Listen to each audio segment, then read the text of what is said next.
안녕하십니까. 차구영 목사입니다.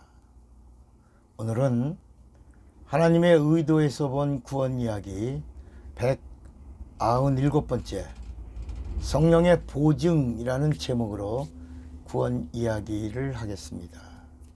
큰 은혜가 되시기를 바랍니다.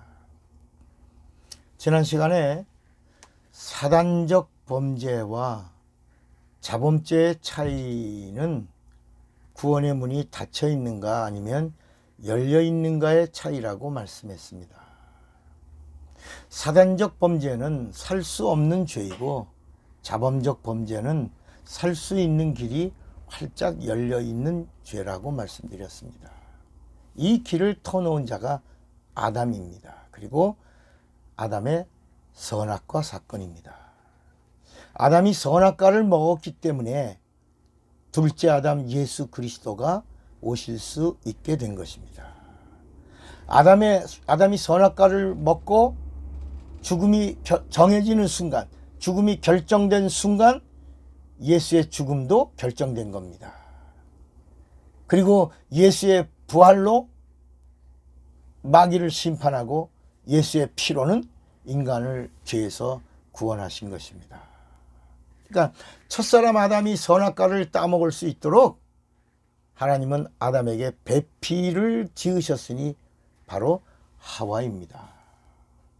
하와는 아담의 정욕을 돕는 배필이 아니고 애를 낳고 빨래하고 설거지하고 뭐 이런 가사 일을 돌보는 자가 되라고 아담에게 배필로 주신 것이 아니라 하나님의 의도를 돕는 배필로 지은 자입니다.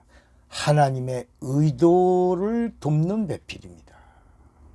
이거를 신약에 와서 성령 받은 다음부터는 이 배필이라는 단어를 이 부부관계를 동역자라고, 부부는 하나님의 일을 위한 동역자, 하나님을 기쁘시게 해야 할 동역자, 하나님이 쓰시는 부부는 성령의 동역자, 이렇게 우리가 쓰고 있는 것입니다.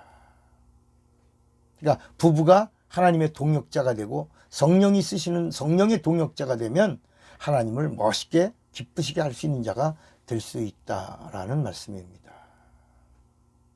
아담이 선악과를 따먹으면, 처음에 아담이 선악과를 따먹으면 사단적 범죄가 되어 예수 그리스도가 오시는 길이 영원히 차단되는 겁니다.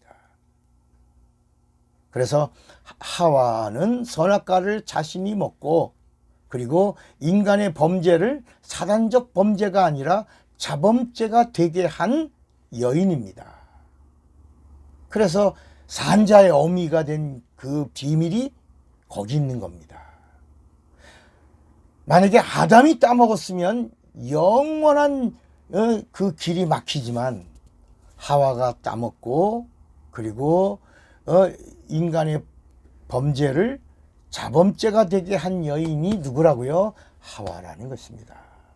하와가 선악과를 먹었고 아담은 하와를 경유하여 선악과를 먹습니다. 하와가 선악과를 먼저 먹음으로 아담의 죄가 사단적 범죄가 아니라 어떤 죄가 되도록, 자범죄가 되도록 한 것입니다. 그러나 어쨌든 죄값은 뭐예요? 사망입니다. 아담이 선악과를 먹고 죄로 인하여 죽음을 맛보는 자가 된 순간, 이게 창세기 3장 22절 말씀입니다. 바로 예수 그리스도가 오실 수 있는 길이 활짝 열렸고 예수가 오셔서 죽으심과 부활을 다 이룰 수 있는 길이 열린 것입니다. 그래서 선악과를 따먹는 것은 따먹고 난 다음에 사후 조치하지만 생명과를 따먹으면 생명과를 따먹고 영생한다. 영원히 망할 자가 돼요. 영원히 죄로 인하여 생명과를 따먹고 영원히 죄로 망하는 자가 되면 예수님이 오시는 길이 막히니까 생명과는 사전 조치하는 겁니다. 그래서 천사들로 이 화영검으로 생명과는 따먹지 못하게. 이 생명과는 나중에 성령의 그림자입니다. 이렇게 생명과는 사전 조치하고 선악과는 따먹어야지 예수가 오시니까 따먹어야지 예수의 죽음이 결정되고 따먹어야 예수의 부활이 확정되니까 따먹은 다음에 사후 조치한 겁니다. 마치 여리고성을 기생 라합이 열었기 때문에 이스라엘이 들어갈 수 있게 된 것 같이, 마리아가 말씀에 순종하는 순간 말씀이 육신이 되어 예수가 이 땅에 오시는 길이 열린 것처럼, 하와는 여인의 후손으로 오시는 산자의 어미가 되기 위하여 선악과를 따먹고 하나님의 아들이 이 땅에 오실 수 있는 그 길을 연 산자의 어미가 된 것입니다. 이렇게 하와는 아담이 선악과를 따먹도록 돕는 배필이었고, 아담이 선악과를 따먹고 아담의 죽음이 확정된 순간 둘째 아담이신 예수의 오심과 죽음과 그의 부활이 확정된 것입니다. 예수의 죽으심으로 인간은 죄에서 구원받는 길이 열리게 되었고, 예수의 부활하심으로 마귀는 영원히 합법적으로 불의가 드러나서 예수의 의 앞에서 합법적으로 심판을 받게 된 것입니다. 인간의 구원은 죄에서의 구원입니다. 그러나 아무나 일로 와라 그렇게 해서 구원해 주시는 것이 아니라 하나님의 정하신 뜻입니다. 하나님이 보내신 자 예수를 그리스도라는 말은 구세주라는 말입니다. 구세주란 말은 이 땅에 오신 하나님이라는 말입니다. 나의 죄를 사해 주시는 하나님, 이렇게 믿어야 구원을 받을 수 있게 하셨습니다. 이것은 하나님의 약속이기 때문에 불변입니다. 예수가 그리스도라고 하는 말은 예수가 구세주 하나님이라는 고백입니다. 그러니까 예수 그리스도를 하나님이라고 고백하면 예수 그리스도는 죄를 심판하시는 심판주 하나님이 되시고, 예수 그리스도를 하나님의 아들이라고 고백하면 인간의 죄를 구원하시는 구세주 하나님이 되시는 겁니다. 다시 예수 그리스도를 하나님이라고 고백하면 예수 그리스도는 죄를 심판하시는 심판주 하나님, 그러나 예수 그리스도를 하나님의 아들이라고 말하면 인간의 죄를 구원하시는 구세주 하나님, 이렇게 예수를 바로 알고 믿으면 성령이 오셔서 보증해 주시는 겁니다.